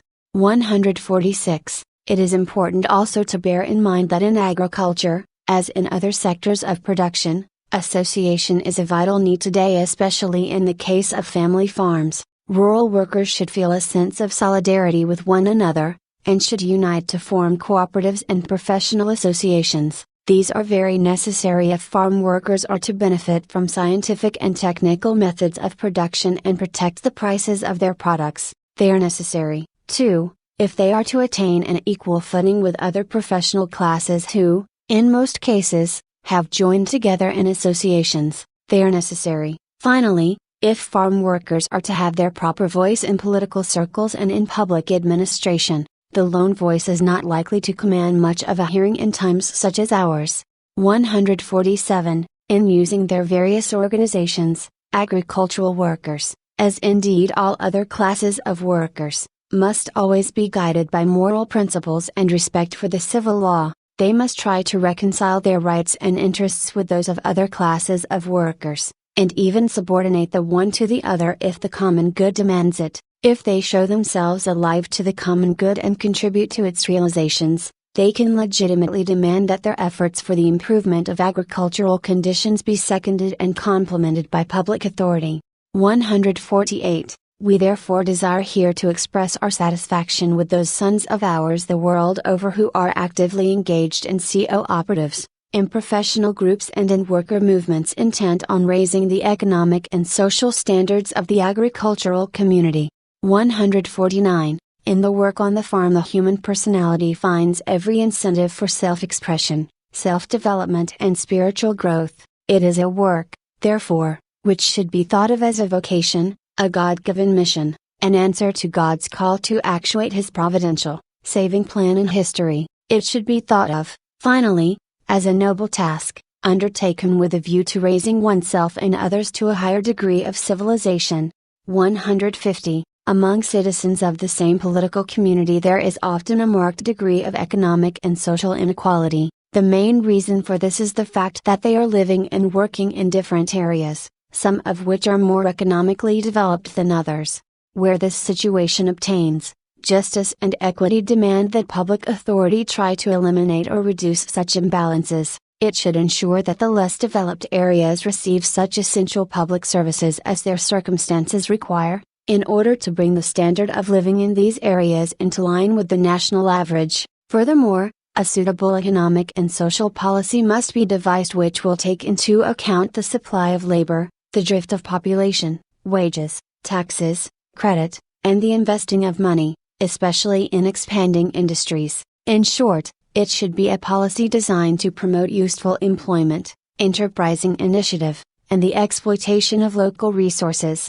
151. But the justification of all government action is the common good. Public authority, therefore, must bear in mind the interests of the state as a whole, which means that it must promote all three areas of production, agriculture, industry and services, simultaneously and evenly. Everything must be done to ensure that citizens of the less developed areas are treated as responsible human beings, and are allowed to play the major role in achieving their own economic, social and cultural advancement. 152. Private enterprise too must contribute to an economic and social balance in the different areas of the same political community. Indeed, in accordance with the principle of subsidiary function, public authority must encourage and assist private enterprise, entrusting to it, wherever possible, the continuation of economic development. 153. It is not out of place to remark here on a problem which exists in quite a number of countries, namely, a gross disproportion between land and population. In some countries arable land abounds, but there is a scarcity of population, whereas in other countries the position is reversed, the population is large, arable land scarce. 154. Again, some countries use primitive methods of agriculture, with the result that, for all their abundance of natural resources, they are not able to produce enough food to feed their population, whereas other countries, using modern methods of agriculture, produce a surplus of food which has an adverse effect on the economy. 155. It is therefore obvious that the solidarity of the human race and Christian brotherhood demand the elimination as far as possible of these discrepancies. With this object in view, People all over the world must cooperate actively with one another in all sorts of ways, so as to facilitate the movement of goods, capital and men from one country to another. We shall have more to say on this point later on. 156. Here we would like to express our sincere appreciation of the work which the F.A.0 has undertaken to establish effective collaboration among nations, to promote the modernization of agriculture especially in less developed countries, and to alleviate the suffering of hunger-stricken peoples. 157. Probably the most difficult problem today concerns the relationship between political communities that are economically advanced and those in the process of development. Whereas the standard of living is high in the former, the latter are subject to extreme poverty. The solidarity which binds all men together as members of a common family makes it impossible for wealthy nations to look with indifference upon the hunger, misery and poverty of other nations whose citizens are unable to enjoy even elementary human rights. The nations of the world are becoming more and more dependent on one another, and it will not be possible to preserve a lasting peace so long as glaring economic and social imbalances persist. 158. Mindful of our position as the father of all peoples, we feel constrained to repeat here what we said on another occasion: we are all equally responsible for the undernourished people. 40. Hence, it is necessary to educate one's conscience to the sense of responsibility which weighs upon each and every one, especially upon those who are more blessed with this world's goods. 41. 159. The Church has always emphasized that this obligation of helping those who are in misery and want should be felt most strongly by Catholics, in view of the fact that they are members of the mystical body of Christ. In this we have known the charity of God, says St. John, because he has laid down his life for us, and we ought to lay down our lives for the brethren. He that hath the substance of this world and shall see his brother in need and shall shut up his bowels from him, how doth the charity of God abide in him? 42. 160. It is therefore a great source of joy to us to see those nations which enjoy a high degree of economic wealth helping the nations not so well provided, so that they may more effectively raise their standard of living. 161. Justice and humanity demand that those countries which produce consumer goods, especially farm products, in excess of their own needs should come to the assistance of those other countries where large sections of the population are suffering from want and hunger. It is nothing less than an outrage to justice and humanity to destroy or to squander goods that other people need for their very lives. 162. We are, of course, well aware that overproduction, especially in agriculture, can cause economic harm to a certain section of the population, but it does not follow that one is thereby exonerated from extending emergency aid to those who need it. On the contrary, everything must be done to minimize the ill effects of overproduction, and to spread the burden equitably over the entire population. 163. Of itself, however, emergency aid will not go far in relieving want and famine when these are caused, as they so often are, by the primitive state of a nation's economy. The only permanent remedy for this is to make use of every possible means of providing these citizens with the scientific, technical and professional training they need, and to put at their disposal the necessary capital for speeding up their economic development with the help of modern methods. 164. We are aware how deeply the public conscience has been affected in recent years by the urgent need of supporting the economic development and social progress of those countries which are still struggling against poverty and economic disabilities. 165. International and regional organizations, national and private societies, all are working towards this goal, increasing day to day the measure of their own technical cooperation in all productive spheres. By their combined efforts, thousands of young people are being given facilities for attending the universities of the more advanced countries, and acquiring an up-to-date scientific, technical and professional training. World banking institutes, individual states and private persons are helping to furnish the capital for an ever richer network of economic enterprises in the less wealthy countries. It is a magnificent work that they are doing, and we are most happy to take this occasion of giving it the praise that it deserves. It is a work, however, which needs to be increased, and we hope that the years ahead will see the wealthier nations making even greater efforts for the scientific, technical and economic advancement of those political communities whose development is still only in its initial stages. 166. We consider it our duty to give further advice on this matter. 167. In the first place, those nations which are still only at the beginning of their journey along the road to economic development would do well to consider carefully the experiences of the wealthier nations which have traversed this road before them. 168. Increase in production and productive efficiency is, of course, sound policy, and indeed a vital necessity. However, it is no less necessary, and justice itself demands, that the riches produced be distributed fairly among all members of the political community. This means that everything must be done to ensure that social progress keeps pace with economic progress. Again, every sector of the economy, agriculture, industry and the services, must progress evenly and simultaneously. 169. The developing nations, obviously, have certain unmistakable characteristics of their own, resulting from the nature of the particular region and the natural dispositions of their citizens, with their time-honored traditions and customs.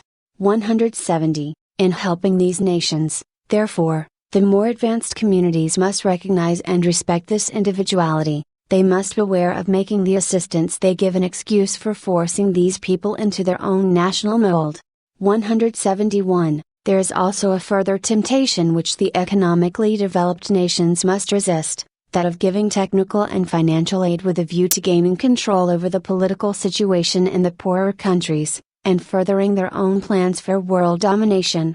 172. Let us be quite clear on this point. A nation that acted from these motives would in fact be introducing a new form of colonialism, cleverly disguised, no doubt, but actually reflecting that older, outdated type from which many nations have recently emerged. Such action would, moreover, have harmful impact on international relations, and constitute a menace to world peace. 173. Necessity, therefore, and justice demand that all such technical and financial aid be given without thought of domination, but rather for the purpose of helping the less developed nations to achieve their own economic and social growth. 174. If this can be achieved, then a precious contribution will have been made to the formation of a world community, in which each individual nation, conscious of its rights and duties, can work on terms of equality with the rest for the attainment of universal prosperity. 175. Scientific and technical progress, economic development and the betterment of living conditions, are certainly valuable elements in a civilization, but we must realize that they are essentially instrumental in character. They are not supreme values in themselves. 176. It pains us, therefore, to observe the complete indifference to the true hierarchy of values shown by so many people in the economically developed countries. Spiritual values are ignored, forgotten or denied, while the progress of science, technology and economics is pursued for its own sake, as though material well-being were the be-all and end-all of life. This attitude is contagious, especially when it infects the work that is being done for the less developed countries, which have often preserved in their ancient traditions an acute and vital awareness of the more important human values, on which the moral order rests. 177. To attempt to undermine this national integrity is clearly immoral. It must be respected and as far as possible clarified and developed, so that it may remain what it is, a foundation of true civilization.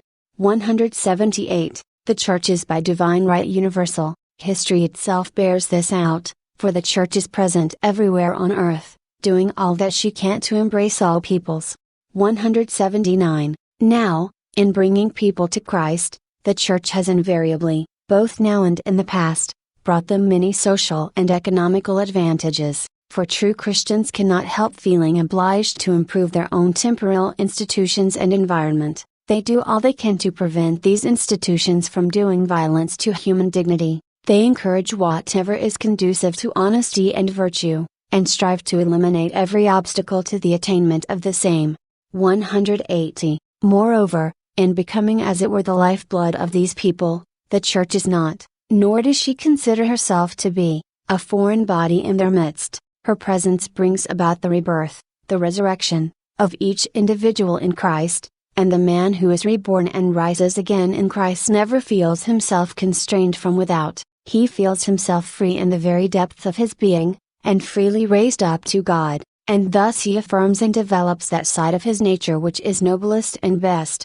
181. The Church of Jesus Christ, as our predecessor Pius XII observed with such penetration, is the repository of his wisdom. She is certainly too wise to discourage or belittle those peculiarities and differences which mark out one nation from another. It is quite legitimate for nations to treat those differences as a sacred inheritance and guard them at all costs. The Church aims at unity, a unity determined and kept alive by that supernatural love which should be actuating everybody. She does not aim at a uniformity which would only be external in its effects and would cramp the natural tendencies of the nations concerned. Every nation has its own genius, its own qualities, springing from the hidden roots of its being, the wise development, the encouragement within limits, of that genius, those qualities, does no harm, and if a nation cares to take precautions, to lay down rules, for that end, it has the Church's approval. She is mother enough to befriend such projects with her prayers provided that they are not opposed to the duties incumbent on men from their common origin and shared destiny. 43. 182. It is a source of profound satisfaction to us to see the prominent part which is being played by Catholic citizens of the less wealthy countries in the economic and social development of their own state. 183. Then, too, the Catholics of the wealthier states are doing all they can to increase the effectiveness of the social and economic work that is being done for the poorer nations. We would give our special approval to the increasing assistance they are giving, in all sorts of ways, to African and Asian students scattered throughout the universities of Europe and America, and to the care that is being devoted to the training of those persons who are prepared to go to the less wealthy areas in order to engage in work of technical and professional nature. 184. To these our beloved sons in every land who, in promoting genuine progress and civilization, are living proof of the Church's perennial vitality, we wish to extend our kind and fatherly word of appreciation and encouragement. 185. How can economic development and the supply of food keep pace with the continual rise in population? This is a question which constantly obtrudes itself today, a world problem, as well as one for the poverty-stricken nations.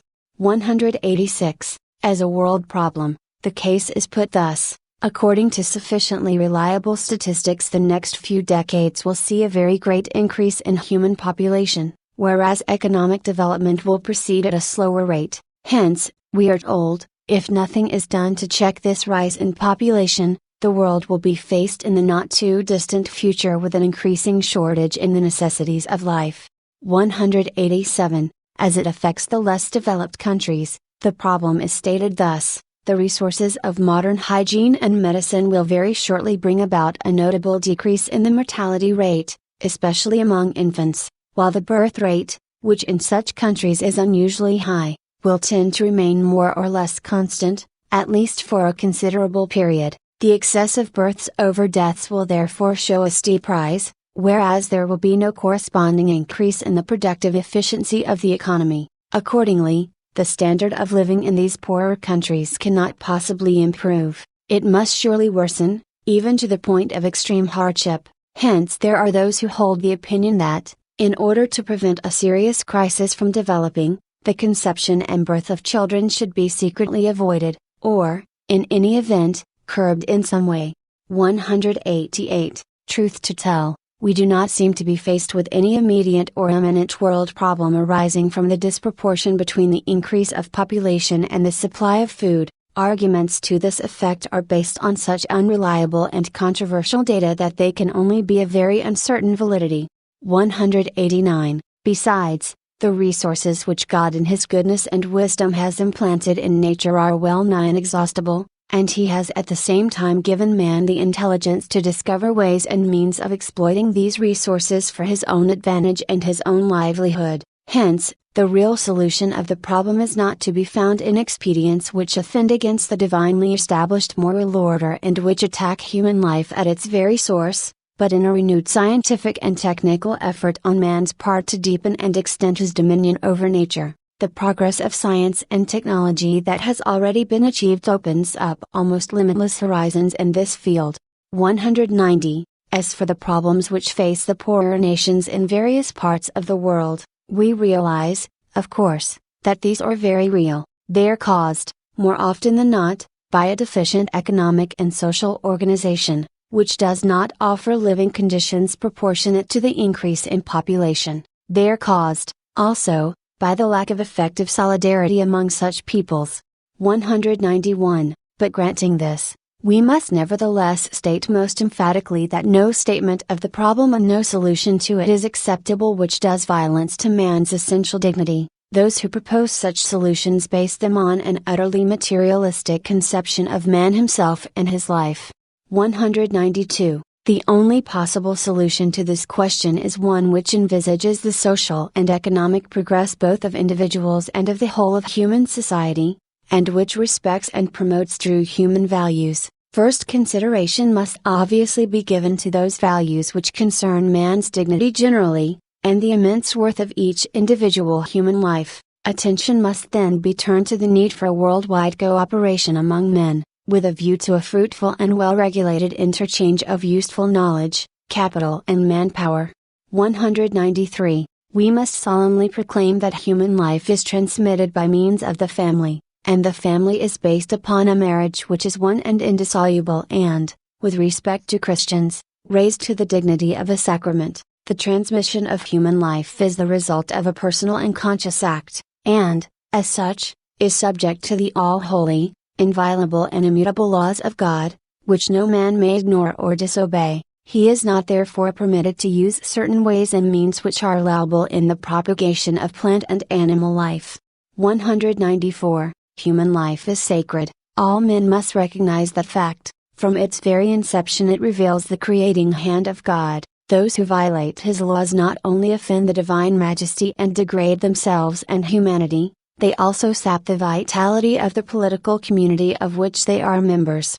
195. It is of the utmost importance that parents exercise their right and obligation toward the younger generation by securing for their children a sound cultural and religious formation. They must also educate them to a deep sense of responsibility in life, especially in such matters as concern the foundation of a family and the procreation and education of children. They must instill in them an unshakable confidence in divine providence and a determination to accept the inescapable sacrifices and hardships involved in so noble and important a task as the cooperation with God in the transmitting of human life and the bringing up of children.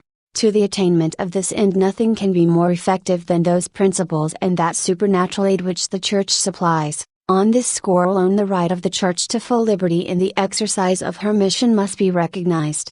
196. Genesis relates how God gave 2 commandments to our first parents, to transmit human life, increase and multiply. 44. And to bring nature into their service, fill the earth, and subdue it. 45. These 2 commandments are complementary. 197. Nothing is said in the second of these commandments about destroying nature. On the contrary, it must be brought into the service of human life. 198. We are sick at heart, therefore, when we observe the contradiction which has beguiled so much modern thinking. On the one hand we are shown the fearful specter of want and misery which threatens to extinguish human life, and on the other hand we find scientific discoveries, technical inventions and economic resources being used to provide terrible instruments of ruin and death. 199. A provident God grants sufficient means to the human race to find a dignified solution to the problems attendant upon the transmission of human life, but these problems can become difficult of solution, or even insoluble, if man, led astray in mind and perverted in will, turns to such means as are opposed to right reason, and seeks ends that are contrary to his social nature and the intentions of Providence. 200. The progress of science and technology in every aspect of life has led, particularly today, increased relationships between nations, and made the nations more and more dependent on one another.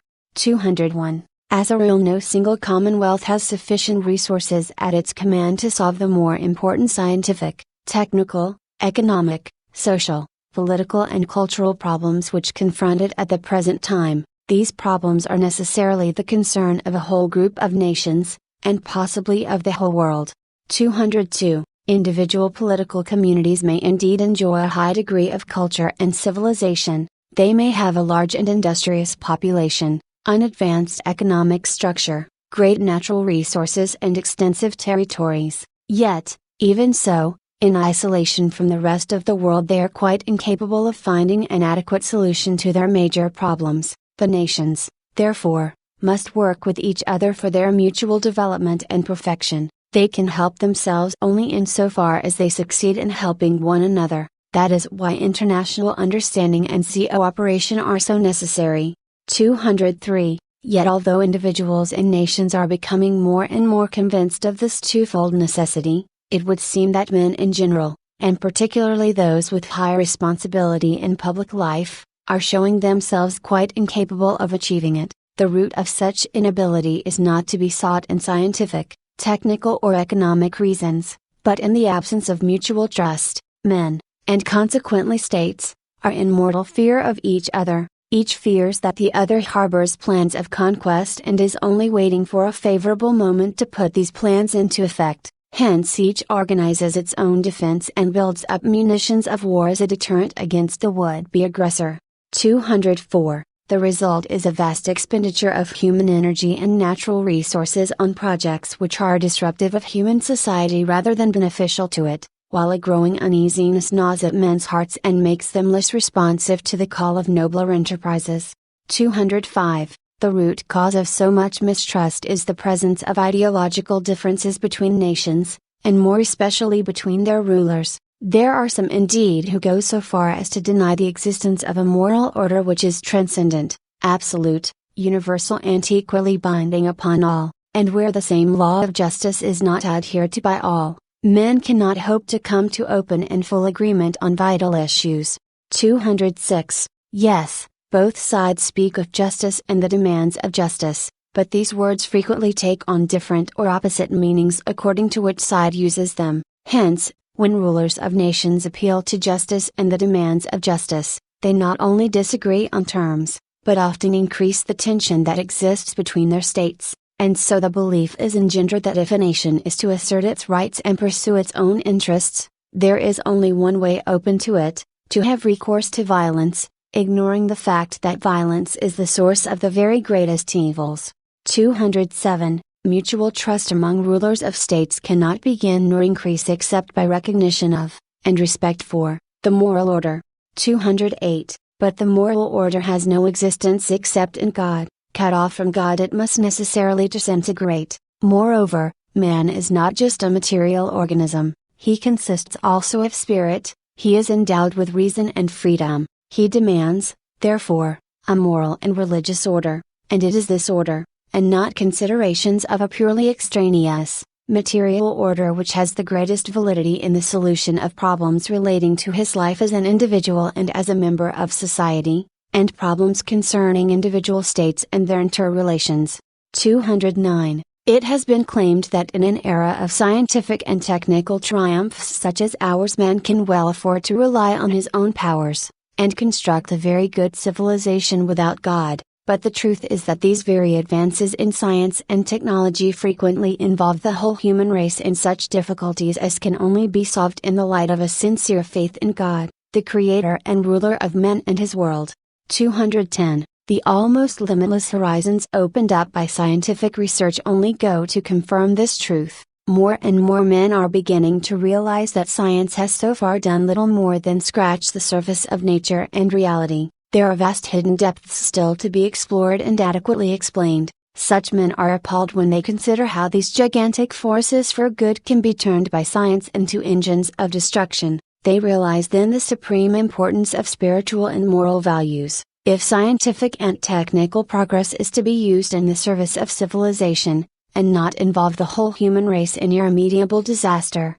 211. Furthermore, the increasing sense of dissatisfaction with worldly goods which is making itself felt among citizens of the wealthier nations, is rapidly destroying the treasured illusion of an earthly paradise. Men, too, are becoming more and more conscious of their rights as human beings, rights which are universal and inviolable, and they are aspiring to more just and more human relations with their fellows. The effect of all this is to make the modern man more deeply aware of his own limitations, and to create in him a striving for spiritual values, all of which encourages us in the hope that individuals and nations will one day learn to unite in a spirit of sincere understanding and profitable cooperation.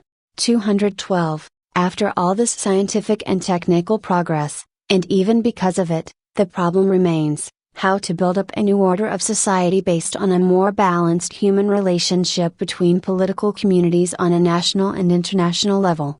213. The attempt to find a solution to this problem has given birth to a number of theories. Some of these were little more than ephemeral, others have undergone, and are still undergoing, substantial change, others again are proving themselves less and less attractive to modern man. Why is this? It is because these ideologies do not take account of the whole man, nor even of his most important part. In particular, they take little account of certain inevitable human weaknesses such as sickness and suffering, weaknesses which even the most advanced economic and social systems cannot completely eliminate. Finally, they fail to take account of that deep-rooted sense of religion which exists in all men everywhere, and which nothing, neither violence nor cunning, can eradicate. 214. The most fundamental modern error is that of imagining that man's natural sense of religion is nothing more than the outcome of feeling or fantasy, to be eradicated from his soul as an anachronism and an obstacle to human progress, and yet this very need for religion reveals a man for what he is, a being created by God and tending always toward God, as we read in St. Augustine, "Lord, you have made us for yourself, and our hearts can find no rest until they rest in you." 46. 215. Let men make all the technical and economic progress they can, there will be no peace nor justice in the world until they return to a sense of their dignity as creatures and sons of God, who is the first and final cause of all created being. Separated from God, a man is but a monster, in himself and toward others, for the right ordering of human society presupposes the right ordering of man's conscience with God, who is himself the source of all justice, truth and love. 216. Here is a spectacle for all the world to see: thousands of our sons and brothers, whom we love so dearly, suffering years of bitter persecution in many lands, even those of an ancient Christian culture. And will not men who see clearly and compare the superior dignity of the persecuted with that refined barbarity of their oppressors, soon return to their senses, if indeed they have not already done so? 217. The most perniciously typical aspect of the modern era consists in the absurd attempt to reconstruct a solid and fruitful temporal order divorced from God, who is, in fact, the only foundation on which it can endure. In seeking to enhance man's greatness, men fondly imagine that they can do so by drying up the source from which that greatness springs and from which it is nourished. They want, that is, to restrain and, if possible, to eliminate the soul's upward surge toward God. But today's experience of so much disillusionment and bloodshed only goes to confirm those words of Scripture: "Unless the Lord build the house, they labor in vain that build it." 47. 218. The permanent validity of the Catholic Church's social teaching admits of no doubt. 219. This teaching rests on one basic principle: individual human beings are the foundation, the cause and the end of every social institution. That is necessarily so, for men are by nature social beings. This fact must be recognized, as also the fact that they are raised in the plan of Providence to an order of reality which is above nature.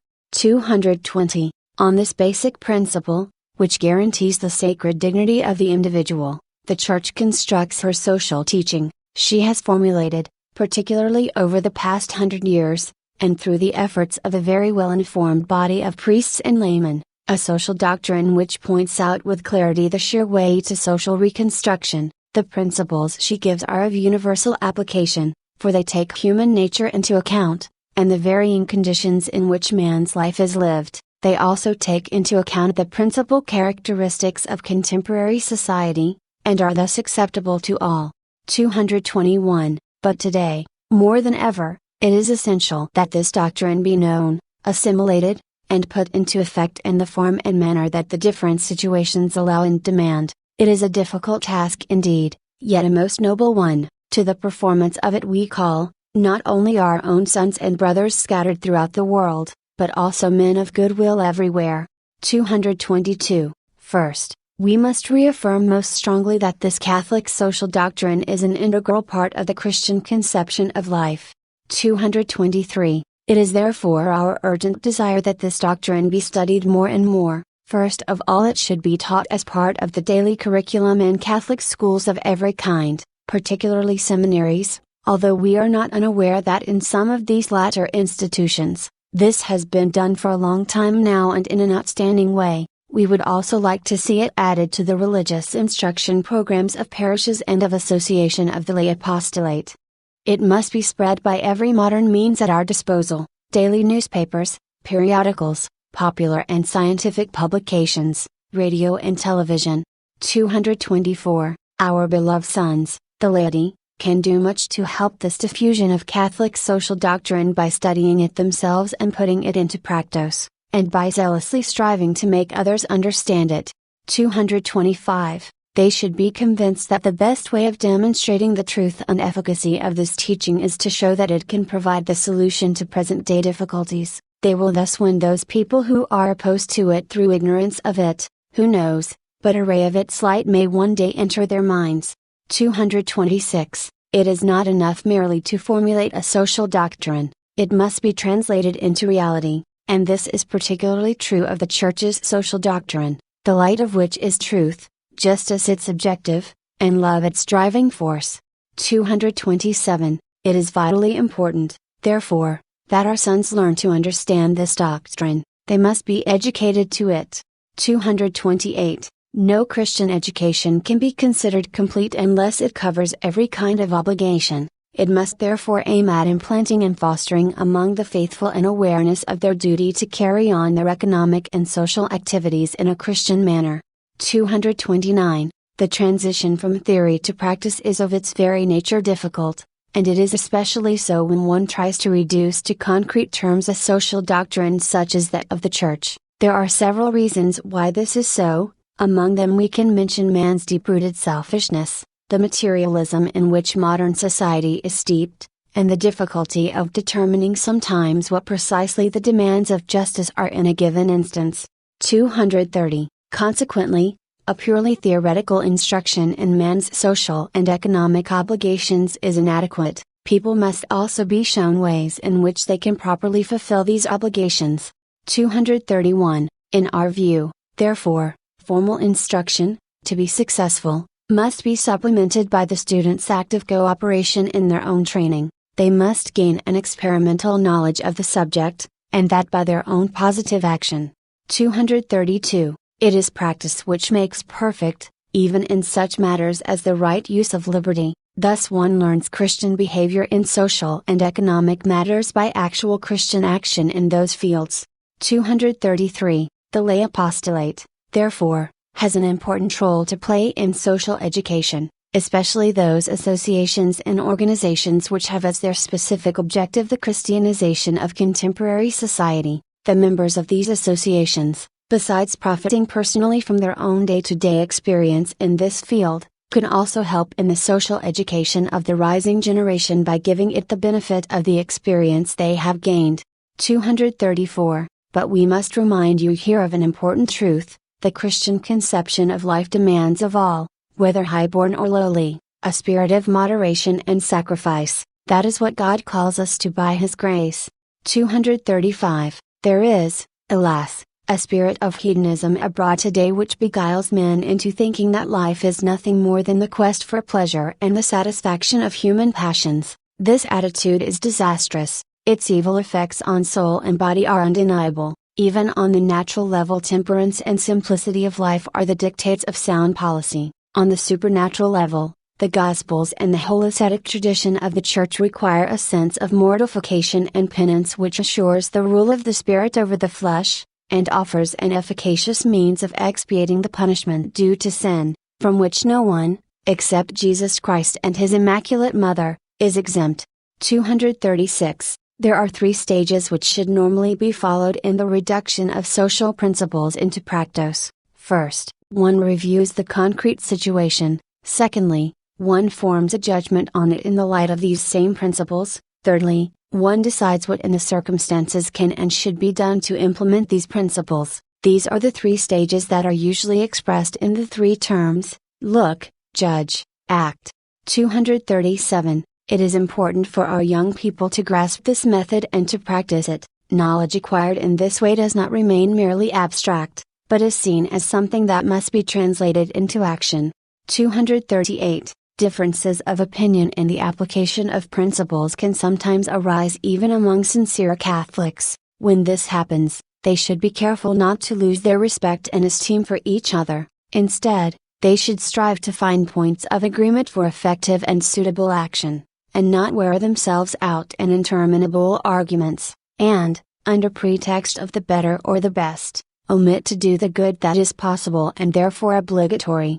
239. In their economic and social activities, Catholics often come into contact with others who do not share their view of life. In such circumstances, they must, of course, bear themselves as Catholics and do nothing to compromise religion and morality, yet at the same time they should show themselves animated by a spirit of understanding and unselfishness, ready to cooperate loyally in achieving objects which are good in themselves, or can be turned to good. Needless to say, when the hierarchy has made a decision on any point, Catholics are bound to obey their directives. The Church has the right and obligation not merely to guard ethical and religious principles, but also to declare its authoritative judgment in the matter of putting these principles into practice. 240. These, then, are the educational principles which must be put into effect. It is a task which belongs particularly to our sons, the laity, for it is their lot to live an active life in the world and organize themselves for the attainment of temporal ends. 241. In performing this task, which is a noble one, they must not only be well qualified in their trade or profession and practice it in accordance with its own proper laws, they must also bring their professional activity into conformity with the Church's social teaching. Their attitude must be one of loyal trust and filial obedience to ecclesiastical authority. They must remember, too, that if in the transaction of their temporal affairs they take no account of those social principles which the Church teaches, and which we now confirm, then they fail in their obligations and may easily violate the rights of others. They may even go so far as to bring discredit on the Church's teaching, lending substance to the opinion that, in spite of its intrinsic value, it is in fact powerless to direct men's lives. 242. As we have noted already, modern man has greatly deepened and extended his knowledge of nature's laws, and has harnessed the forces of nature, making them subservient to his ends. The magnitude of his achievements deserves ungrudging admiration, nor is he yet at the end of his resources. Nevertheless, in his striving to master and transform the world around him, he is in danger of forgetting and of destroying himself, as our predecessor, Pope Pius XI, lamented in 40º Anno, and so bodily labor, which even after original sin was decreed by Providence for the good of man's body and soul, is in many instances changed into an instrument of perversion, for from the factory dead matter goes out improved, whereas men there are corrupted and degraded. 48. 243. Similarly, our predecessor, Pius XII, rightly asserted that our age is marked by a clear contrast between the immense scientific and technical progress and the fearful human decline shown by its monstrous masterpiece, transforming man into a giant of the physical world at the expense of his spirit, which is reduced to that of a pygmy in this supernatural and eternal world. 49. 244. And so the words of the psalmist about the worshippers of false gods are strikingly verified today. Men are losing their own identity in their works, which they admire to the point of idolatry. The idols of the Gentiles are silver and gold, the works of the hands of men. 50. 245. In our paternal care as universal pastor of souls, we earnestly beg our sons, immersed though they be in the business of this world, not to allow their consciences to sleep, not to lose sight of the true hierarchy of values. 246. Certainly, the Church teaches, and has always taught, that scientific and technical progress and the resultant material well-being are good things and mark an important phase in human civilization, but the Church teaches, too, that goods of this kind must be valued according to their true nature, as instruments used by man for the better attainment of his end. They help to make him a better man, both in the natural and the supernatural order. 247. May these warning words of the Divine Master ever sound in men's ears, for what doth it profit a man, if he gain the whole world and suffer the loss of his own soul, or what exchange shall a man give for his soul? 51. 248. Allied to what we have said so far is the question of the Sunday rest. 249. To safeguard man's dignity as a creature of God endowed with a soul in the image and likeness of God, the Church has always demanded a diligent observance of the third commandment, remember that thou keep holy the Sabbath day. 52. God certainly has the right and power to command man to devote one day a week to his duty of worshipping the eternal Majesty, free from mundane cares. He should lift up his mind to the things of heaven, and look into the depths of his conscience, to see how he stands with God in respect of those necessary and inviolable relationships which must exist between the creature and his Creator. 250. In addition, man has a right to rest a while from work, and indeed a need to do so if he is to renew his bodily strength and to refresh his spirit by suitable recreation. He is also to think of his family, the unity of which depends so much on frequent contact and the peaceful living together of all its members. 251. Thus, religion and moral and physical well-being are one in demanding this periodic rest, and for many centuries now the Church has set aside Sunday as a special day of rest for the faithful, on which they participate in the holy sacrifice of the Mass, the memorial and application of Christ's redemptive work for souls. 252. Heavy in heart, we cannot but deplore the growing tendency in certain quarters to disregard this sacred law, if not to reject it outright. This attitude must inevitably impair the bodily and spiritual health of the workers, whose welfare we have so much at heart. 253. In the name of God, therefore, and for the sake of the material and spiritual interests of men, we call upon all, public authorities, employers and workers, to observe the precepts of God and His Church and to remember their grave responsibilities before God and society. 254. We have only been able to touch lightly upon this matter, but our sons, the laity especially, must not suppose that they would be acting prudently to lessen their personal Christian commitment in this passing world. On the contrary, we insist that they must intensify it and increase it continually. 255. In his solemn prayer for the Church's unity, Christ our Lord did not ask his Father to remove his disciples from the world. I pray not that thou shouldst take them out of the world, but that thou shouldst keep them from evil.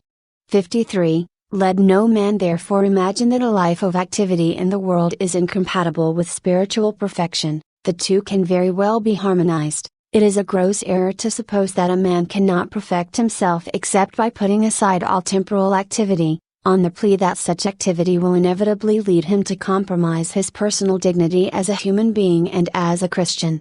256. That a man should develop and perfect himself through his daily work, which in most cases is of a temporal character, is perfectly in keeping with the plan of divine providence. The Church today is faced with an immense task, to humanize and de-Christianize this modern civilization of ours. The continued development of this civilization, indeed its very survival, demand and insist that the Church do her part in the world. That is why, as we said before, she claims the cooperation of her laity, in conducting their human affairs to the best of their ability. They must recognize that they are doing a service to humanity, in intimate union with God through Christ, and to God's greater glory. And St. Paul insisted, whether you eat or drink, or whatsoever else you do, do all to the glory of God. 54. All whatsoever you do in word or in work, do all in the name of the Lord Jesus Christ, giving thanks to God and the Father by Him. 55. 257. To search for spiritual perfection and eternal salvation in the conduct of human affairs and institutions is not to rob these of the power to achieve their immediate, specific ends, but to enhance this power.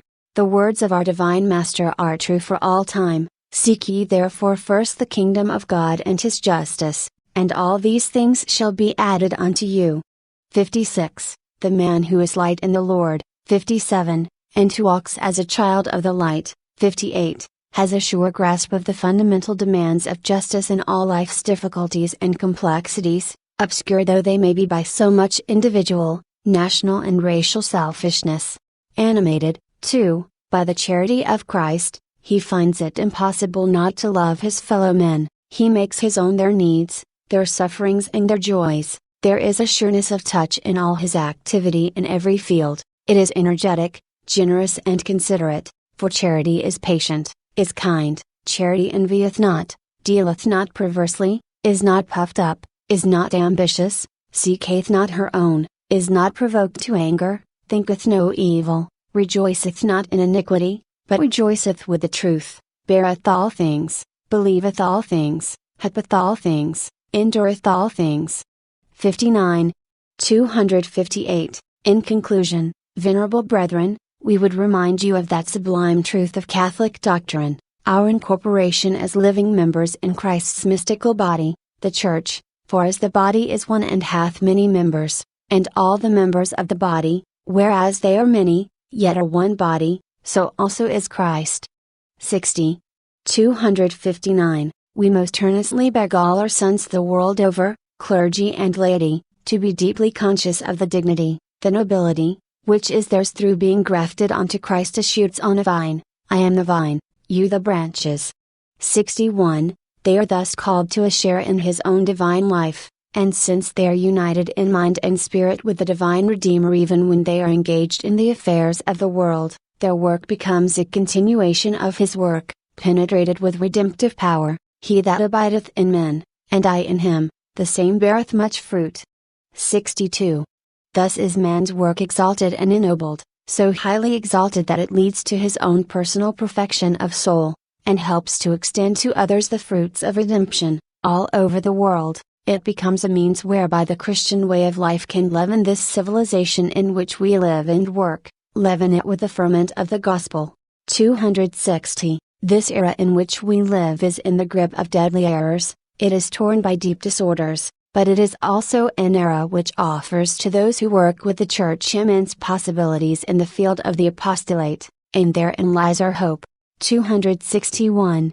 Venerable Brethren and dear sons, we began with that wonderful encyclical of Pope Leo, and passed in review before you the various problems of our modern social life. We have given principles and directives which we exhort you earnestly to think over, and now, for your part, to put into effect. Your courageous cooperation in this respect will surely help to bring about the realization of Christ's kingdom in this world, a kingdom of truth and life, a kingdom of holiness and grace, a kingdom of justice, of love and of peace. 63. Which assures the enjoyment of those heavenly blessings for which we were created and for which we long most ardently.